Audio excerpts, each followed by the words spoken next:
வணக்கம். நான் உங்கள் ராகவகுமார். இது தீபிகா அதிர்வுகள். மீண்டும் ஒரு விமர்சனத்தில் உங்களை சந்திப்பதில் மகிழ்ச்சி. நம்மளுடைய ஆனந்தராஜ் சார பத்தி நமக்கு தெரியும். நடிகர் ஆனந்தராஜ் வந்து வில்லனா இருந்தவரு. இப்ப சமீப காலமா வந்து நெறைய காமெடி படங்கள்ல ஒரு 10 வருஷமா நடிக்கிறாரு. விளையாட்டா கூட சொல்லுவாங்க, பாட்ஷா ரஜினியவே அந்த படத்துல வந்து கட்டி வச்சு அடிச்சாரு அப்டின்ட்டு. இன்னைக்கு வரைக்கும் அவர் ஒரு பேர் இருக்கு. இன்னைக்கு 10 வருஷமா அவர் காமெடி ரோல்ல தான் பண்ணிட்டு இருக்காரு. அவரை வந்து கதையின் நாயகனாக வச்சு வந்திருக்க படம் மதராஸ் மாஃபியா கம்பெனி. இந்த படத்தோட டைரக்டர் பேர் வந்து முகுந்தன். ஸ்ரீகாந்த் தேவா வந்து இதுக்கு மியூசிக் பண்ணியிருக்காரு. இந்த படம் எப்படி இருக்கு அப்படிங்கிறத பார்க்கலாம். மதராஸ் மாஃபியா கம்பெனி அப்படின்ற பேர்ல ஆனந்தராஜ் வந்து ஒரு அ இது பண்ணிக்கிட்டு இருக்காரு. என்ன பண்றாரு, ஒரு ரவுடிசம் பண்ணிக்கிட்டு இருக்காரு. அந்த ரவுடிசத்த அவரு எப்படி பண்றாரு அப்படின்னு பார்த்தீங்கன்னா, ஒரு ஹைடெக்கா பண்றாரு.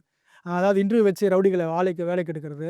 அதே மாரி அவங்க கீழ சில ஏஜென்சி நியமிக்கிறது. அந்த ஏஜென்சிக்கு லைசென்ஸ் குடுக்குறது. இந்த மாரி சில வேலைகள்லாம் பண்ணி அந்த ரவுடிசம் வந்து பண்ணிக்கிட்டு இருக்காரு. இவர் வந்து இவர் வந்து ஒரு ஹீரோவா படத்துல நடிச்சிருந்தா கூட, இந்த படம் வந்து அவர் வந்து அவருடைய செயல்பாடு எல்லாமே ஒரு கொஞ்சம் நகைச்சுவையா தான் இருக்கு.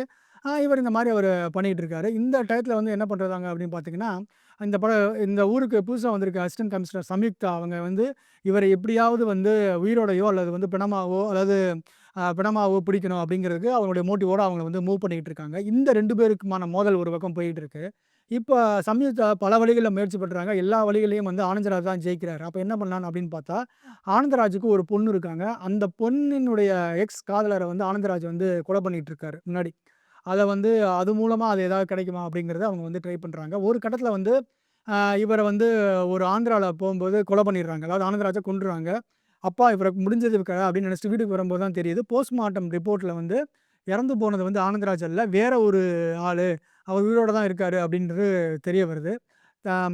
ஆனா அனவுன்ஸ் பண்ணியாச்சு. ஆனந்தராஜ் தான் இறந்து போயிட்டாரு. இந்த ரவுடி தான் இறந்துட்டாரு அப்படிங்கிற மாரி அனவுன்ஸ் பண்ணிடுறாங்க. அதுக்கப்புறம் வந்து என்ன பண்றதுன்னு தெரியல போலீஸ்காரங்களுக்கு. ஆ இன்னொரு டெட் பாடிய வச்சு என்ன நடக்குதுன்னா, ஈமச்சடங்கெல்லாம் நடந்துகிட்டு இருக்கு. அப்போ வந்து மாறு வேஷத்துல ஆனந்தராஜ் வர்றாரு. அப்ப சில விஷயங்கள அவர் பார்க்குறாரு. இதுதான் அப்ப என்ன ஆகுது அப்படிங்கிறது தான் இந்த படத்தினுடைய கதை.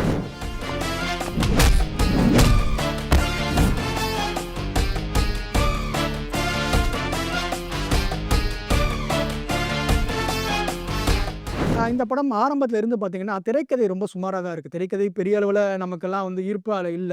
ஆனா இது வந்து ஒரு கற்பனை கதை தானே. அதனால வந்து மட்ராஸ் மாஃபியா கம்பெனின்றது ஒரு ரவுடிசத்த வந்து ஒரு ஒரு ஒரு புரொஃபஷனல் தொழில் மாரி பண்றது எப்படி இருந்தா எப்படி இருக்கும் அப்படின்ற ஒரு இமேஜினேஷன். அந்த இமேஜினேஷனுக்கு இந்த படம் கொஞ்சம் நியாயம் சேர்த்திருக்கு அப்படின்னு சொல்லலாம். எப்படி அப்படின்னு பார்த்தீங்கன்னா, ஆனந்தராஜனுடைய நடிப்பு, ஆனந்தராஜுடைய செயல்பாடு இதெல்லாமே வந்து ஒரு ஒரு கரெக்ட்டா ஒரு விஷயத்த வந்து நம்ம கம்யூனிகேட் பண்ணுது. அவரோட பூங்காவனம்ன்ற அந்த கேரக்டர்ல அவர் நல்லா பண்ணியிருக்காரு ஆனந்தராஜ். அவர் வந்து சீரியஸா பண்ணா கூட சில இடங்கள்ல வந்து அவரே அறியாம வந்து காமெடி வந்து இப்ப வருது.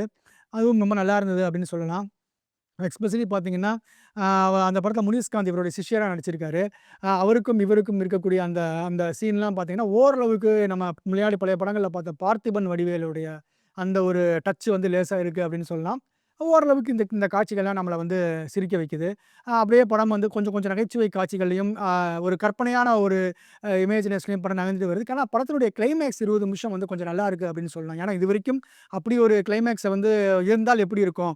அப்படிங்கிறத வந்து நமக்கு தெரியல. ஒருத்தர் வந்து இறந்து போனதுக்கப்புறம், அவர பத்தி என்ன பேசுறாங்க அப்படிங்கிறத பொறுத்து தான் அவருடைய அவர் வாழ்ந்த வாழ்க்கை தெரியும் அப்படின்னு சொல்லுவாங்க. அ இந்த இடத்துல வந்து அந்த படம் வந்து இத கரெக்ட்டா வந்து நம்மட்ட கொண்டு வந்துருச்சு அப்படின்னு சொல்லலாம். கிளைமாக்ஸ் காட்சியில வந்து ஆனந்தராஜ் நல்லாவே நடிச்சிருந்தாரு. அதே மாரி அவருடைய ஒட்டுமொத்த படத்தும் வந்து அவர சுற்றி தான் கதை பின்னப்பட்டிருக்கு. ஆனா இன்னுமே ஆனந்தராஜ் வந்து அந்த படத்தினுடைய நாயகனா இருந்தா கூட, இவர் கதாநாயகனா நம்ம சொல்றதுக்கு கொஞ்சம் கதாநாயகன் அப்படிங்கிறத வந்து நம்மளால ஏத்துக்க முடியல. அந்த கதாநாயகனுக்கான உருவ அமைப்போ, இல்ல அதுக்கான சில விஷயங்களோ அவர்ட்ட இல்ல. ஆனா கதையின் நாயகனா நம்ம அவர ஏத்துக்கலாம். உண்மையாவே ஆனந்தராஜ் வந்து ரொம்ப வருஷத்துக்கு அப்புறம் கதையின் நாயகனா பண்ணியிருக்க ஒரு படம். இது வந்து கொஞ்சம் காமெடியும், வித்தியாசமான கிளைமாக்ஸையும் எதிர்பார்க்கிறவங்களுக்கு இந்த படம் நல்லா இருக்கும். உன் மேல முதல் எஃப்ஐஆர் போடுற போலீஸ் நானா தான் இருப்பேன்.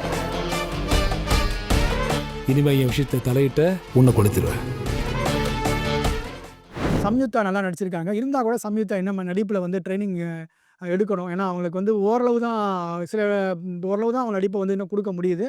இதற்கு சிறந்த ஒரு திரைக்கதைகள் அவருக்கு அமைஞ்சா அவங்க வந்து நல்லா பண்ணுவாங்க. முனிஷ்கான் நல்லா நகைச்சுவை காட்சில ரொம்ப இயல்பாவே போறாரு.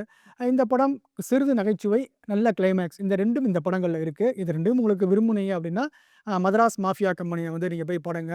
டைரக்டர் முகுந்தன் வந்து ஒரு வித்தியாசமான படத்த ட்ரை பண்ணியிருக்காரு. இது வித்தியாசமா அவுட்புட் குடுத்தாருன்னு சொல்றத விட, வித்தியாசமான ஒரு முயற்சிய வந்து கொஞ்சம் முயற்சி பண்ணி பார்த்திருக்காரு. முயற்சிக்காக நாம அவர வந்து பாராட்டலாம். நன்றி, வணக்கம். மீண்டும் அடுத்த ஒரு விமர்சனத்தில் உங்களை சந்திக்கிறேன். உங்களிடமிருந்து விடைபெறுவது ராகவகுமார், தீபிகா அதிர்வலுக்காக.